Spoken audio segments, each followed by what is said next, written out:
WhatsApp আমি সকলোৱে ব্যৱহাৰ কৰোঁ আৰু সকলোৱে আমি একে ধৰণৰে হোৱাটছআপত টাইপিং কৰোঁ, কিন্তু টাইপিং ষ্টাইলটো আপুনি চেঞ্জ কৰিব পাৰে। কেইটামান ট্ৰিক আছে, এই ট্ৰিককেইটা যদি আপোনাক দেখুৱাই দিওঁ তেতিয়াহ'লে আপুনি হোৱাটছআপৰ টাইপিং ষ্টাইলটো টোটেলি বেলেগতকৈ আপোনাৰ টাইপিং ষ্টাইলটো অলপ বেলেগ হৈ যাব। বলক আমি বেছি কথা নাপাতোঁ, ডাইৰেক্টলি হোৱাটছআপতে লৈ যাম, কাৰণ বেছি মই যদি দীঘলীয়া কৰোঁ ভিডিঅ'টো আপোনালোকে নাচাই 2-1 ছেকেণ্ড আপোনালোকে চাই কিনে স্কিপ কৰি দিয়ে। চ' আপোনালোকে স্কিপটো নকৰিব, শেষলৈকে থাকিব, তেতিয়াহ'লে টাইপিং ষ্টাইলবোৰ আপুনি জানিব পাৰিব, কেনেদৰে আপোনাৰ চেঞ্জ কৰিব পাৰিব। তো আহক ডাইৰেক্টলি আপোনাক হোৱাটছআপত লৈ যাই আছোঁ। মই আপোনাক দেখুৱাই আছোঁ টাইপিং ষ্টাইলবোৰ। চাওক, আমি সাধাৰণতে কিছুমান ক্ষেত্ৰত কিছুমান লাইন বুজাবৰ কাৰণে আমি বেলেগক ডট দি ব্যৱহাৰ কৰোঁ, যেনেকৈ ডট সুৰজ, তাৰপিছত ডট বেলেগ কিবা ধৰক লিখিলোঁ, তাৰপিছত আকৌ তলত আহি আকৌ ডট, এনেকৈ লিখি আমি এনেকৈ বেলেগক বুজাব চেষ্টা কৰোঁ যে এইটো বেলেগ লাইন। কিন্তু এই ডটটো যদি অট'মেটিকলি যদি আহি যায় আপোনাৰ, কেনেকুৱা লাগিব সেইটো আপোনাক টেকনিকটো দেখুৱাই আছোঁ। চাওক, প্ৰথমতে আপুনি ষ্টাৰ প্ৰেছ কৰিব। ষ্টাৰ প্ৰেছ কৰাৰ পিছত আপুনি স্পেচ দিব, স্পেচ চাইছে, অট'মেটিকলি আপোনাৰ কি আহিলে, এইটো ডটটো আহি গ'ল। এতিয়া চাওক, এতিয়া লিখক আপুনি যিমান লাইন চেঞ্জ কৰিব, যিমান লাইন চেঞ্জ কৰে আপুনি, আপোনাৰ কোনো প্ৰব্লেম নাই, এইটো ডটটো অট'মেটিকলি তাতে ডট মাৰ্কটো আহি যাব। এটা বুজি পাইছে? তো আপুনি কি কৰিব লাগিব, প্ৰথমত ষ্টাৰ দি কেনে স্পেচ দিব। স্পেচ দিলে সেইটো অট'মেটিকলি আহি যায়। এতিয়া যিমান আপুনি লাইন চেঞ্জ কৰিব, আপোনাৰ সেই ডটটো, প্ৰথমৰ ডটটো, সেইটো আকৌ আপোনাক দিব নালাগে, সেইটো অট'মেটিকলি লৈ ল'ব। এটা বুজি পাইছে? কেনেদৰে কৰিলোঁ, ষ্টাৰ তাৰপিছত স্পেচ, বাছ শিকিলে প্ৰথমটো। এতিয়া ছেকেণ্ড আহোঁ।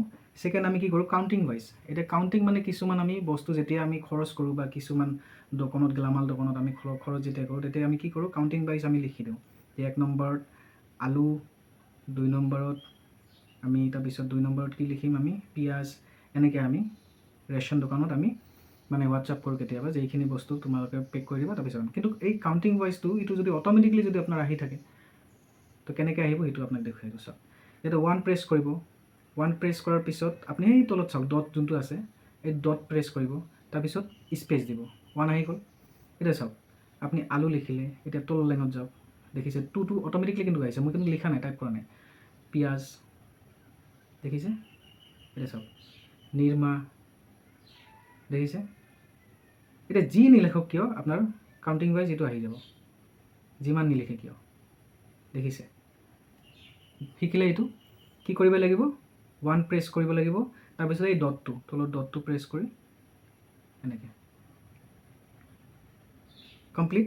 এতিয়া চাওক, আমি কিছুমান ক্ষেত্ৰত চাওক অকণমান যদি হেলনীয়া টাইপৰ হয় আমাৰ লিখাটো, তেতিয়াহ'লে ভাল লাগে ন। তো এতিয়া যিকোনো আমি আখৰ হেলনীয়া কৰিম। এইটো কেনেকৈ কৰিম, আণ্ডাৰ স্ক'ৰ ল'ম। আণ্ডাৰ স্ক'ৰ লৈ কেনে চাওক মোৰ নামটো লিখিলোঁ সুৰজ, তাৰপিছত আকৌ আণ্ডাৰ স্ক'ৰ দিম, চাইছে অকণমান হেলনীয়া হৈ গৈছে।